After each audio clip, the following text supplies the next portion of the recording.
Hello friends, story channel में आप सबका स्वागत है। स्टोरी का आइए सुनते हैं दूसरा और अंतिम भाग। मैं भी उसको ऐसा एहसास नहीं होने दिया जैसे मैं उसको देख रही हूँ, लेकिन मेरी बेटी क्या कर रही थी, वह फिर से बिस्तर पर आकर लेट गई और उसने अपने ऊपर वाली चादर को और ले लिया ताकि मुझे कुछ पता ना चले नीचे वाली चादर है या नहीं, यह मुझे नहीं पता था। मैंने उसको नष्ट करवाया और दवाई की दुकान अच्छी नहीं चल रही थी।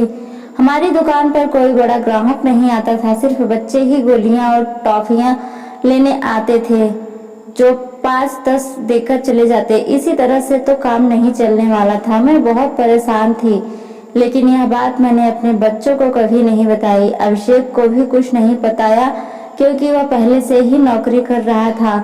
अब अगर ऐसे में यह बात बता देती तो वह और भी ज्यादा परेशान हो जाता, लेकिन मैं खुद बहुत परेशान हो गई थी। ऊपर से डॉक्टर ने कहा था बेटी को अच्छी चीज खिलाओ, लेकिन घर में तो दाल रोटी के भी पूरे पैसे नहीं हो रहे थे। घर का खर्चा करना बहुत मुश्किल हो रहा था। लेकिन एक दिन कुछ बहुत ही अजीब हुआ। मैंने अपने बेटे अभिषेक और अदिति को कुछ ऐसी बातें करते हुए सुना जिनकी मुझे बिल्कुल भी समझ नहीं आई। मेरे बेटे ने कहा, यार तुमने तो अभी से ही अपनी तबीयत खराब कर ली है, इस तरह तो नहीं चलेगा। अगर तुम्हें इतनी परेशानी हो रही है तो फिर हमें सब नहीं कर सकते। मेरी बेटी ने कहा कि नहीं, मुझे यह काम करना है। इसी तरह के मौके बार बार नहीं मिलते हैं और मुझे क्या पता था कि मेरे साथ यह सब कुछ हो जाएगा। मुझे तो पता ही नहीं था कि मेरे अंदर इतनी भी ताकत नहीं है। मेरे बेटे ने कहा कि अब तो तुम्हें पता है ना, मैं तुम्हारी जिंदगी को दांव पर नहीं लगा सकता। तो मेरी बेटी का कहना था कि नहीं, सिर्फ 2-4 हफ्तों की बात है, उसके बाद यह मौका नहीं मिलेगा। यह सब क्या हो रहा था, मुझे कुछ समझ नहीं आ रहा था।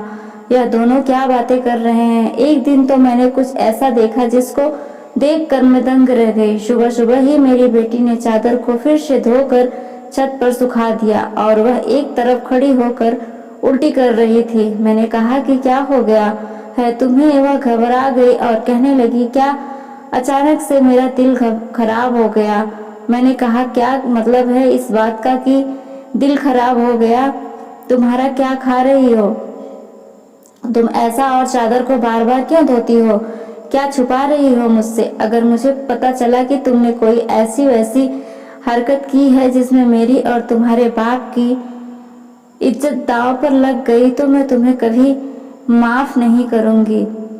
मेरी बेटी हैरान हो गई। उसने कहा, माँ आप किस तरह की बातें कर रही हैं? ऐसा कुछ नहीं है जैसे आप सोच रही हैं।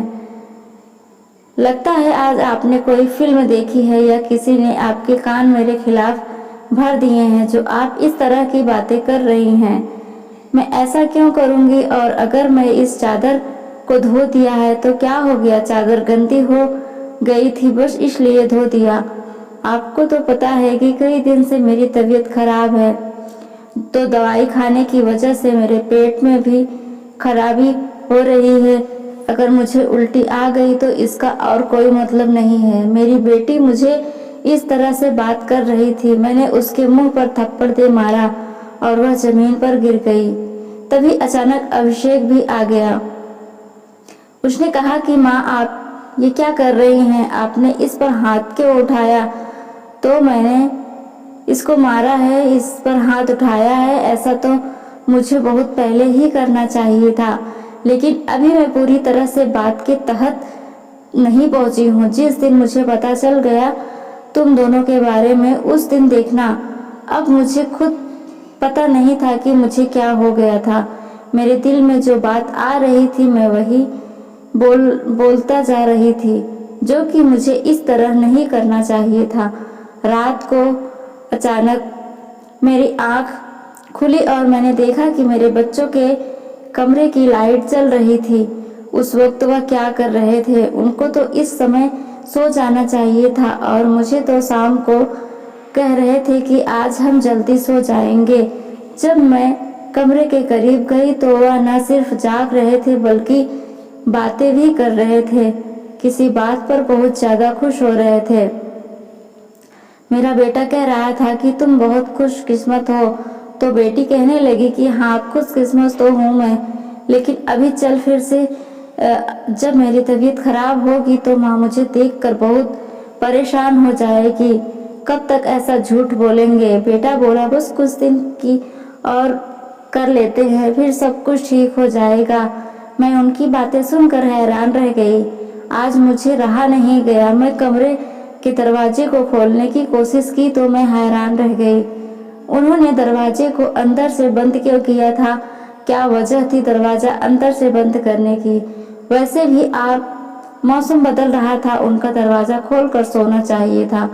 मैंने दरवाजा पर बार बार दस्तक देना शुरू कर दिया और उसके बाद जब मैं कमरे में देखा तो उनके अलावा कमरे में कोई भी नहीं था और वह दोनों ऐसी शक्ल बनाकर बैठे थे जैसे नींद से जाग कर हो। मैंने कहा इतनी देर में दरवाजा क्यों खोला? तो कहने लगे हम सो रहे थे। मैंने कहा कि झूठ नहीं बोला करो, तुम लोग जाग रहे थे और बातें कर रहे थे। उन्होंने कहा कि हम क्यों इस समय जागेंगे और क्यों बातें करेंगे? हमारा कौन सा कल पेपर है जो हम तैयारी करेंगे और जागेंगे? हम लोग तो सो रहे थे। मुझे उन दोनों की हरकतें समझ नहीं आ रही थी। मेरे पास बोलने के लिए कोई शब्द नहीं थे। मुझे उनकी बातें समझ नहीं आ रही थी क्योंकि वह दोनों तो ऐसे ही बैठे थे जैसे नींद से अभी अभी जाग कर हो। उसके बाद मैंने उनको कुछ नहीं कहा और वहां से चली गई। लेकिन मैं सोचती थी कि कोई ना कोई गड़बड़ तो जरूर है। मैं यह देखकर हैरान रह गई। एक दिन मेरी बेटी के बाजू में नेल के निशान भी थे या तो जख्म के निशान थे। मुझे समझ नहीं आ रही थी कि उसे क्या लगा था। मैंने उससे पूछा तो उसने कहा कि छुरी लगी है, लेकिन थोड़ी तो उंगली पर लगती है, बाजू पर नहीं।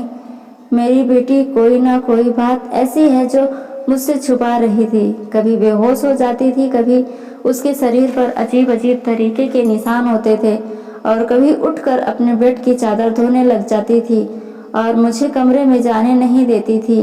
मेरा दिमाग जिस तरफ जा रहा था मैं वैसे ही सोचा नहीं चाहती थी। मेरी गलती थी। मैंने आग और पानी को क्यों एक साथ रखा? मुझे ऐसा नहीं करना चाहिए था। मैंने सोच लिया कि मुझे अब क्या करना है। जवान लड़का और लड़की को मुझे एक साथ एक ही कमरे में नहीं सोने देना चाहिए था। गलती तो मेरी ही थी। मुझे इन सब बातों का ध्यान रखना चाहिए था। अभिषेक था तो अदिति का सौतेला ही भाई। नीयत बदलते देर नहीं लगती। जवानी की उम्र में बच्चे बुरे संगत में पड़ जाते हैं। सगा भाई तो सगा होता है और सौतेला भाई तो सौतेला। फिर मैं कैसे सौतेले भाई बहन को एक साथ एक ही कमरे में सुला रही थी?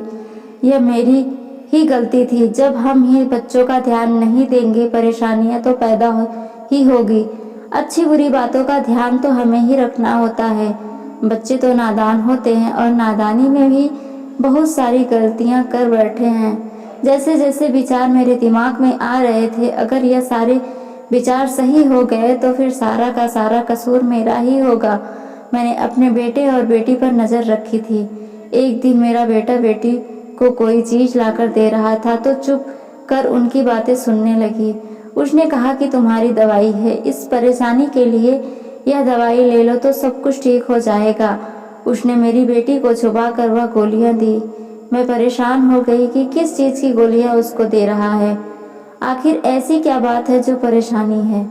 दोनों हल करना चाहते हैं और उसके बारे में मुझे नहीं पता। और यह दवाइयाँ कुछ जब ये क्यों लग रही थी? मेरी बेटी ने भी वह दवाइयाँ फौरन से पकड़ ली और उनको अपने दुपट्टे के पल्लू में छुपा लिया। बेटे ने कहा कि रात को सोने से पहले खा लेना, तो फिर अगले दिन तुम बेहोश बिल्कुल भी नहीं होगी। और 2-3 दिन तक तो मेरी बेटी बाकी बेहोश नहीं हुई थी, लेकिन उसके बाद शायद उसकी वह गोलियां खत्म हो गई और एक दिन बाद फिर से मेरी बेटी बेहोश हो गई थी। मेरा बेटा भी घर पर नहीं था, इसलिए मैंने आज फायदा उठाने के बारे में सोचा। मैंने वह चादर बहुत ही होशियारी से बेटी के नीचे से खींच ली और उसको तरीके से तय करके अपने कमरे में ले आई। मुझे खोल कर देखना था कि इस पर ऐसा क्या लगा होता था जिसकी वजह से मेरी बेटी सुबह उठते ही उसे धोना शुरू कर देती थी और यहाँ तक कि अपनी बीमारी का भी ख्याल नहीं रखती। और जब मैं चादर को खोल कर देखा तो पहले तो मुझे कुछ नज़र नहीं आया, लेकिन जब मैं ध्यान से देखा तो यह देखकर मैं हैरान रह गई कि उस चादर पर सफ़ेद सफ़ेद बाल थे और पूरी चादर बालों से भरी हुई थी। मुझे समझ नहीं आई यह किस चीज़ के बाल हैं, क्योंकि यह बाल बिल्कुल सफ़ेद और छोटे छोटे बाल थे। मैं हैरान हो गई, लेकिन मुझे यह बात समझ नहीं आई। मैं सोचती रही कि यह सब कुछ क्या हो रहा है। मैं बेटी और बेटा की हरकतों पर नज़र रख रही थी, इसलिए सारा कुछ अपने दिमाग में सोच रही थी, लेकिन मैं किसी नतीजे पर नहीं पहुंची थी। तब तक मेरी बेटी को यह पता चल गया कि चादर मैंने देख ली है, तो वह मेरे पास आकर बैठ गई और कुछ अजीब सी खबरें हुई नज़र आने लगी। उसके बाद मैंने उससे पूछ लिया कि क्या बात है, क्यों परेशान लग रही हो? तो उसने कहा कि माँ वह चादर कहाँ है? तो मैंने उससे कहा कि वह तो मैंने धोकर डाल दी है। यह कहकर वह मेरे पास से जाने लगी, तो मैंने उसका हाथ पकड़कर उसे रोक लिया और मैंने कहा कि मैं सब कुछ देख चुकी हूँ। उस चादर पर जो भी लगा हुआ था, मुझे मेरे पास बैठ गई और फिर मेरी बेटी ने मुझे ऐसी बात बताई कि मेरे कदमों तले से ज़मीन खिसक निकल गई। मेरी बेटी ने मुझे बताया कि माँ, जैसा आप समझ रही हैं वैसा बिल्कुल भी नहीं है। दरअसल हमने देख लिया था कि घर के हालात अच्छे नहीं चल रहे हैं। घर की दुकान भी नहीं चल रही थी और भैया भी कुछ खास पैसे नहीं कमा रहे थे, लेकिन हमें ऐसा कोई काम नहीं मिल रहा था जो हम लोग कर पाए। फिर भैया के दोस्त ने उसको एक काम दिया। दरअसल उसमें कुछ बहुत ही नकली किस्म के बिल्ली के बच्चे रखे हुए थे, जो कि 3 से करके तादाद में थे, लेकिन उनको संभालना उनके बच्चे बाहर था, इसलिए उसने हमें उन बच्चों को संभालने का काम दिया और उसे काम से बहुत सारे पैसे दिए। दरअसल भैया भी पूरा दिन वही होते थे, लेकिन रात में भाई को आराम भी करना होता था, इसलिए उन बिल्ली के बच्चों को कमरे में ले आते थे और मैं उनको संभाल लेती थी। उन्हीं के बाल सुबह चादर पर लगे हुए थे, जिसको मैं सुबह को धो देती थी, क्योंकि हमें पता था कि आपको इस तरह की चीज़ अच्छी नहीं लगती और हम आपको यह सब कुछ बताना भी नहीं चाहते थे। हमें सब काम कर रहे हैं और मुझे बाद में पता चला कि मुझे बिल्ली के बच्चों से एलर्जी हो जाती है, जिसकी वजह से मैं सुबह को बेहोश हो जाती थी। भैया ने मुझे जो दवाई लाकर दी थी वह भी इसी चीज़ की थी, ताकि मेरी एलर्जी कम हो जाए। माँ, भैया का वह दोस्त बहुत अमीर है और वह इस काम में हमें बहुत ज़्यादा पैसे भी दे रहा था। वह हमें एक दिन के 1000 दे रहा था और आज उन बच्चों का हमारे घर में आखिरी दिन था, क्योंकि अब वह उन्हें लेकर दूसरे शहर चला गया है और हमने इतने पैसे कमा लिए हैं कि हम उस कमरे की छत पर डलवा सकते हैं और घर का कुछ राशन भी ला सकते हैं। हमें पता है कि आपको पालतू जानवर पसंद नहीं हैं, इसलिए हमने आपको यह बात नहीं बताई थी, लेकिन आपने तो न जाने हमारे बारे में क्या क्या सोच लिया। हम पर इतना शक किया आपने। हमारे बारे में जो बातें की वह हमारे दिल में तीर की तरह जाकर लगती थी। मैं जानती हूँ कि वह मेरा सौतेला भाई है, लेकिन वह मेरे सगे भाइयों से भी बढ़कर है। उसने हर बार सिर्फ हमारे बारे में ही सोचा है, जबकि देखा जाए तो हम उसके क्या लगते हैं। उसका पिता तो इस दुनिया से जा चुका है और उसके अपने रिश्तेदार भी तो हैं, जो कि हमसे बहुत ज़्यादा अमीर हैं। कौन से साथ जाकर भी वो रह सकता है, लेकिन वह फिर भी हमारे साथ रहता है, क्योंकि वह हमें अकेला कभी नहीं छोड़ना चाहता। उसने हमेशा मुझे अपनी सगी बहन ही माना है। उसने कभी मुझसे कोई गलत बात नहीं की और वह हमारा साथ भी देता है, हमारे लिए बहुत कुछ करता है। पूरा दिन वह काम करता था, रात को मैं उसकी मदद करती थी। वह कहता था कि वह रात में भी यह सब कुछ कर लेगा। दिन भर तो वह बेचारा मेहनत करता था, लेकिन मैंने उससे कहा कि रात को तुम आराम किया करो, बच्चों को मैं देख लूँगी, इसलिए मैं उसकी मदद कर रही थी। मुझे यह सुनकर बहुत ही ज़्यादा अफसोस हुआ और मुझे खुद पर बहुत गुस्सा भी आ रहा था। मैंने अपने बच्चों के बारे में क्या क्या सोचा। मैं अपने बच्चों के बारे में जितना गलत सोच रही थी, मेरे बच्चे उससे भी कई गुना ज़्यादा अच्छे हैं। इतनी गलत बातें मैंने उनके बारे में सोची जितनी मुझे सोचने भी नहीं चाहिए थे। हमने यह बात अभिषेक को नहीं बताई, अदिति भी नहीं, उनको कुछ नहीं बताया कि मुझे सारी बात का पता चल गया, क्योंकि अब यह काम कैसे भी खत्म हो गया था और मैं उसकी नज़रों में और ज़्यादा गिरना नहीं पसंद चाहती थी। कुछ दिन बाद अभिषेक ने उस कमरे की छत डलवा दी और अब हमारे घर का कमरा भी ठीक हो गया था। धीरे धीरे हमने बहुत मेहनत की। मेरी बेटी ने भी घर में बच्चों को ट्यूशन पढ़ाना शुरू कर दिया था। हमारे हालात पहले से बेहतर होने लगे। धीरे धीरे इतनी बेहतर हो गए कि हमारे घर में कोई तंगी नहीं रही। मेरे साथ ज़िंदगी ने बहुत बुरा किया था, लेकिन अच्छा यह किया कि मुझे बहुत ज़्यादा नेक और अच्छे बच्चे दिए। चाहे वह मेरे अपने थे, चाहे वह मेरे अपने थे या पराया। ईश्वर की कृपा से मेरे दोनों बच्चे बहुत ही मेहनती हैं और इस बात को समझते हैं कि अभी उनकी मेहनत के दिन हैं। हाथ पे हाथ रख कर नहीं बैठ सकते, क्योंकि उनके सर पर पिता का साया नहीं था और मैं कुछ खास कर नहीं सकती थी।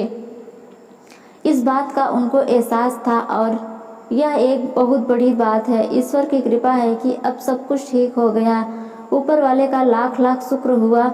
जैसे मैं सोच रही थी मैं सब कुछ नहीं हुआ, लेकिन ऐसा हो भी सकता था। अगर ऐसा होता तो मैं कहाँ जाती। बस आखिर में इतना कहना चाहूँगी, जो ऊपर वाला जाता है होता है वही है। मेरे बच्चे बहुत समझदार हैं और उनके दिल में कोई ऐसी बात नहीं है, लेकिन फिर भी मैं ऐसी माँ को नसीहत करूँगी बच्चों के साथ कि इस मामले में थोड़ी एहतियात ज़रूर करें और वह गलती ना करें, क्योंकि जो ना हुआ और वह हो भी सकता था, और अगर वह हो जाता तो सब कुछ खत्म हो जाता। मेरे बच्चे तो समझदार थे, शायद मेरे साथ इसलिए ऐसा नहीं हुआ। अपने बच्चों का ध्यान रखें, उनके ज़िंदगी पर भी ध्यान रखें और वह कब क्या कर रहे हैं इस बारे में पूरी जानकारी रखें और बच्चों पर प्यार करने के साथ साथ थोड़ी सख्ती भी रखें और वह क्या गलती कर रहे हैं क्या नहीं, इन सब बातों के बारे में उनसे जानकारी लेते रहें। और इस बात का ध्यान रखें, जब बच्चे जवान हो जाए तो उनके बिस्तर अलग कर देना चाहिए। आपसे भी यही सब कहूँगी कि अपने बच्चों का ध्यान रखें। दोस्तों, उम्मीद करती हूँ आपको हमारी कहानी पसंद आई होगी। कहानी पसंद आई तो वीडियो को लाइक करें, चैनल को सब्सक्राइब करें और हाँ, नोटिफिकेशन बिल्कुल ज़रूर दबाएं ताकि अपनी अपडेट सबसे पहले मिले आपको। धन्यवाद।